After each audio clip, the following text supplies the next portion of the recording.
First game today pitted the same two teams that vying for the AFC Championship last year in the same stadium.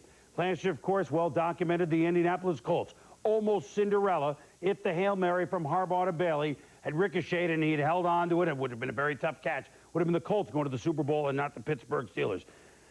But the Pittsburgh Steelers knew the Colts were undaunted, yes, but they are 7-1 at home this year, all 7 wins by double digits. And the Colts 0-9 lifetime at Three Rivers. Here we go from the confluence, all right? And you knew what this sort of game would be, a defensive game. Greg Lloyd saying, I can't play, you guys make me proud. First quarter, he shall be a leave-on. Just stuffs Marshall Faulk. Faulk went nowhere today. Next play, Jason Gilden wraps up Jim Harbaugh. Harbaugh bloodied but not fouled, kept playing. Suing Steelers possession, Mike Tomczak to Charles Johnson. 30 yards is a pretty pass here between two defenders. And Tomczak sings it to Johnson for 16 yards, sets up a field goal, 3-0 Pittsburgh. Later in the first, the Colts punt. Jaheen Arnold is going to return it. Jaheen to Colt territory, almost to the 30-yard line. 2 plays later on 2nd and 8. It's Tomczak to Johnson again. And it's a 20-yard play down to the 8. Was he inbounds, Tom? Well, the ref ruled that he was pushed out or he would have made the catch. We take another look at it here. Watch closely on his feet.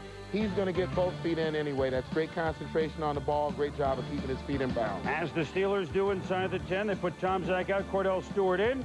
Cordell with the sneak. It's touchdown, 10-0 Steelers. Lydian finally says, okay, give me the offensive playbook, but not against the defense. Well, and Chad Brown with a great job of pressuring Harbaugh, and then you're going to see him put the stop right there on Marshall Faulk, and then watch him come around again. He comes free from the weak side, backside on Harbaugh for a sack.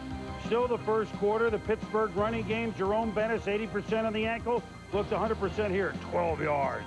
Next play, Jerome Bettis actually moves east-west for just a second now, then goes north-south for 11 yards, sets up a field goal, 13-0 Pittsburgh. It's going to be a romp, especially when the Colts try and make a good play for 5 yards to Marshall Faulk, and he's hammered by his old man, Marvin Harrison. Yeah, and Rod Woodson uses Marvin Harrison for a blocking dummy to tackle Marshall Faulk right there.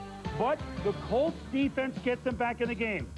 Eugene Daniel, my brother, you are older than me and faster than Tomczak. Touchdown, Daniel, 59 yards. Just like that, the Colts win the game 13-7. Yeah, great job of Eugene Daniel reading the quarterback's eyes. Once you catch it on the sideline like that, you're usually going to go for the distance. Well, we got an Elton John song fest going. Then Tomczak to Kirk Botkin, but it's Botkin's off his shoulder and into the hands of Roy McElroy, and the Colts defense again puts them in position.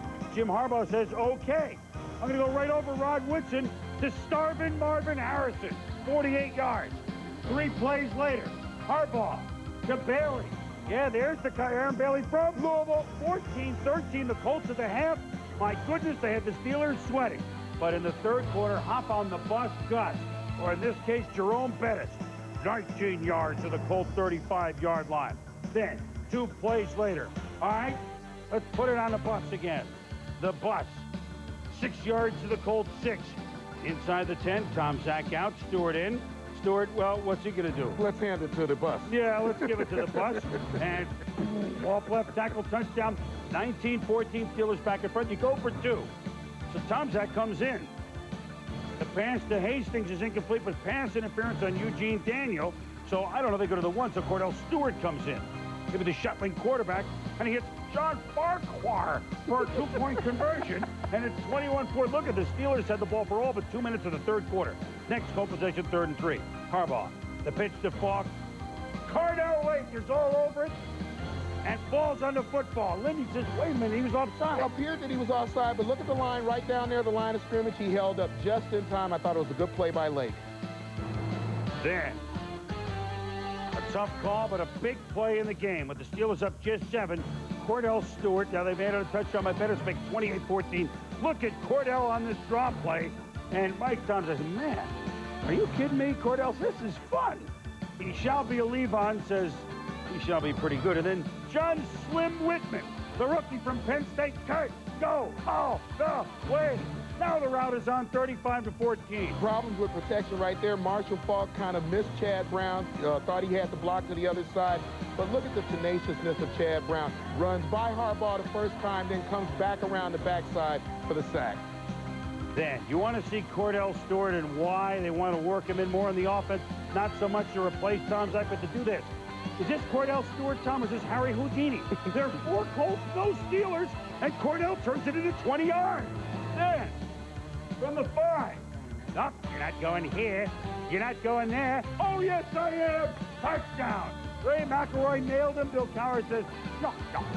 This guy Stewart's okay. I like this weapon. And the Steelers, who trailed now, remember, by a point at the half. What a second half for the Pittsburgh Steelers. So all 8 wins of theirs at home this year by double digits as they roll the Colts 42-14. And after the game, Steelers in a celebratory mood.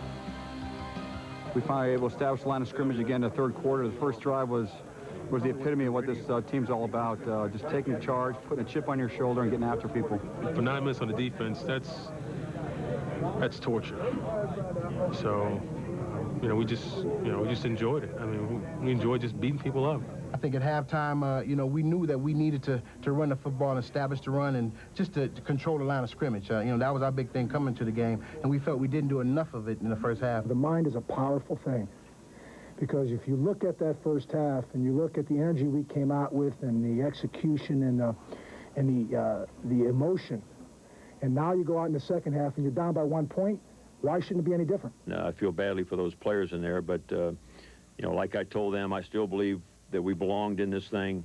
We battled and played hard enough to get ourselves in it. We just didn't make the next step. Whenever you put together a pretty complete game like we did today, all 3 phases, offense, defense, and special teams, play really well.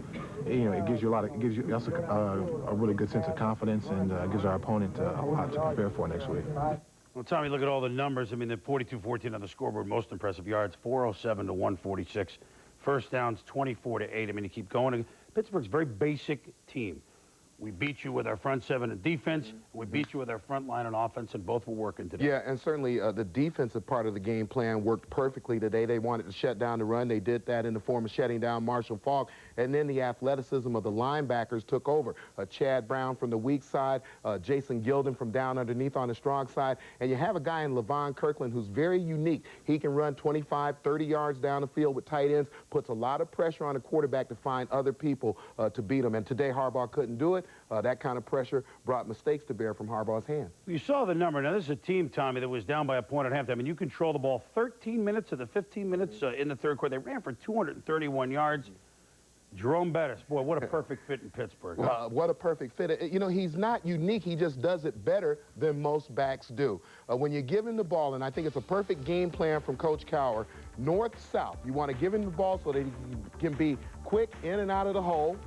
And once he gets through the hole and he gets on DBs, they're trying to figure out how to get down around his ankles, because you don't want to hit him thigh high and up. If you can, in fact, get him running laterally, and we don't see it often because the game plan is schemed for him not to do that, you have a chance. Of course, when he gets down around the goal line, he's going to be north-south, and usually he's going to get it in. And I think that the next game that he plays, as far as they go into playoffs, that's the weapon that you've got to figure out a way to stop. You talk weapon. I really like the way Bill Cowher, now starting with that game with Carolina last week, is concocting the Cordell Stewart play. Let's get him on the field. It's not a question of replacing Mike Tomczak at quarterback. Oh, I guess if they were down 30-13 early in the fourth quarter of a game, Tommy, they might use him. But you have to defend Stewart so differently, and he still is smart.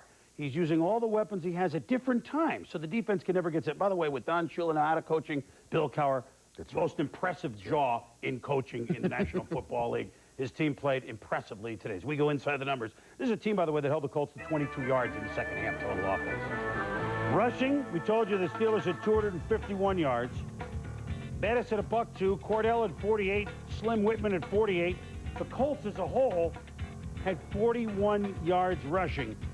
Complete domination, line of scrimmage by the Pittsburgh Steelers.